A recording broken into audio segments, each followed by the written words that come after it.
ipinasalo mo, ibinenta sa talon kasa. Paano ba yung binebenta sa talon kasa? Halimbawa nga, pinasalo mo, nag-aabang yung mga scammer diyan sa social media. Halimbawa, pinasalo mo yung expander, 100,000. Sige, tutuloy ang hulog. Pero ang ginawa ng sumalo, hindi po tinuloy ang hulog. Binayaran ka 100,000, hindi na nagtuloy ng hulog. Ang ginawa, tinalon kasa.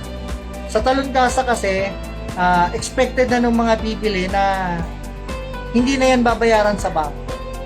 So, gagamitin lang ng gagamitin na yan. So, expected nila na hindi na nga yan binabayaran sa bangko, may posibilidad yan mahata. Kung naipasalo mo ng 100,000, ibebenta naman yan sa talon kasa ng mga 250. Hindi na babayaran sa bangko yan. Kasi pag talon kasa, expected mo na yan. Tinalon nga eh.